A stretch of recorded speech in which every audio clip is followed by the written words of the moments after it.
Marcos, capítulo 12. A parábola dos lavradores maus. Depois entrou Jesus a falar-lhes por parábola. Um homem plantou uma vinha, cercou-a de uma sebe, construiu um lagar, edificou uma torre, arrendou-a a uns lavradores e ausentou-se do país.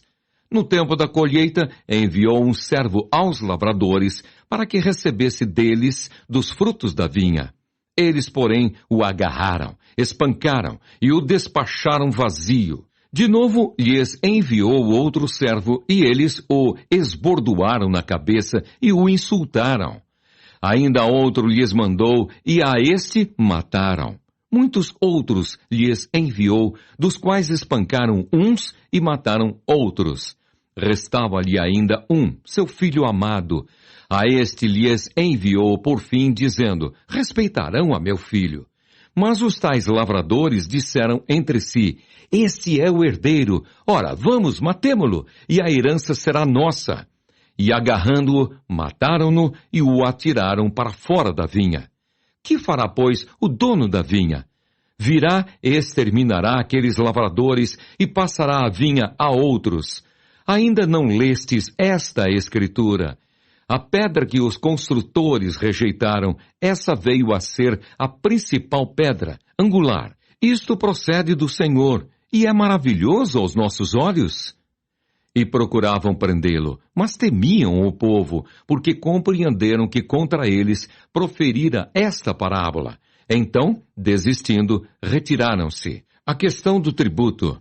E enviaram-lhe alguns dos fariseus e dos herodianos, para que o apanhassem em alguma palavra.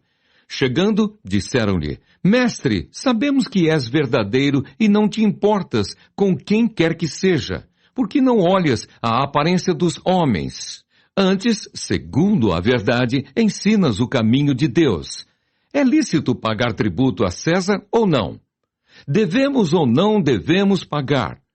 Mas Jesus, percebendo-lhes a hipocrisia, respondeu, por que me experimentais? Trazei-me um denário para que eu o veja. E eles lhe o trouxeram. Perguntou-lhes, de quem é esta efígie e inscrição? Responderam, de César. Disse-lhes então Jesus, dai a César o que é de César, e a Deus o que é de Deus. E muitos se admiraram dele. Os saduceus e a ressurreição. Então os saduceus, que dizem não haver ressurreição, aproximaram-se dele e lhe perguntaram, dizendo, Mestre, Moisés nos deixou escrito que, se morrer o irmão de alguém e deixar mulher sem filhos, seu irmão a tome como esposa e suscite descendência a seu irmão. Ora, havia 7 irmãos. O primeiro casou e morreu sem deixar descendência. O segundo desposou a viúva e morreu, também sem deixar descendência. E o terceiro da mesma forma, e assim os 7 não deixaram descendência. Por fim, depois de todos, morreu também a mulher. Na ressurreição, quando eles ressuscitarem, de qual deles será ela a esposa? Porque os 7 a desposaram.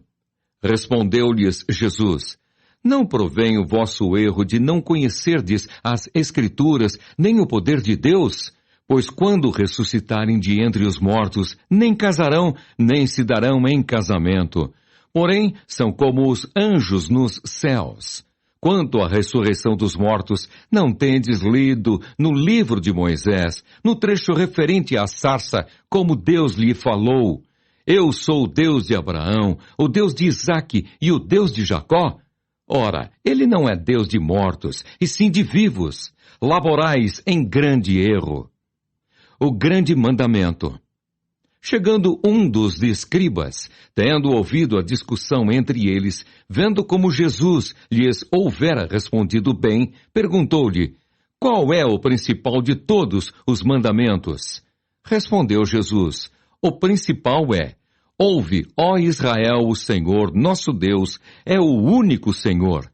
Amarás, pois, o Senhor teu Deus de todo o teu coração, de toda a tua alma, de todo o teu entendimento e de toda a tua força. O segundo é, Amarás o teu próximo como a ti mesmo. Não há outro mandamento maior do que estes. Disse-lhe o escriba: Muito bem, mestre, e com verdade disseste que ele é o único, e não há outro senão ele, e que amar a Deus de todo o coração, e de todo o entendimento, e de toda a força, e amar ao próximo como a si mesmo, excede a todos os holocaustos e sacrifícios. Vendo Jesus que ele havia respondido sabiamente, declarou-lhe: Não estás longe do reino de Deus. E já ninguém mais ousava interrogá-lo. O Cristo, filho de Davi. Jesus, ensinando no templo, perguntou: Como dizem os escribas que o Cristo é filho de Davi? O próprio Davi falou pelo Espírito Santo. Disse o Senhor ao meu Senhor: Assenta-te à minha direita, até que eu ponha os teus inimigos debaixo dos teus pés. O mesmo Davi chama-lhe Senhor. Como, pois, é ele seu filho? E a grande multidão o ouvia com prazer. Jesus censura os escribas. E ao ensinar, dizia ele: Guardai-vos dos escribas, que gostam de andar com vestes talares e das saudações nas praças, e das primeiras cadeiras nas sinagogas, e dos primeiros lugares nos banquetes, os quais devoram as casas das viúvas, e para o justificar fazem longas orações. Estes sofrerão juízo muito mais severo. A oferta da viúva pobre. Assentado diante do gasofilácio, observava Jesus como o povo lançava ali o dinheiro. Ora, muitos ricos depositavam grandes quantias. Vindo, porém, uma viúva pobre, depositou 2 pequenas moedas correspondentes a 1 quadrante. E chamando os seus discípulos, disse-lhes: Em verdade vos digo que esta viúva pobre depositou no gasofilácio mais do que o fizeram todos os ofertantes, porque todos eles ofertaram do que lhes sobrava. Ela, porém, da sua pobreza, deu tudo quanto possuía, todo o seu sustento.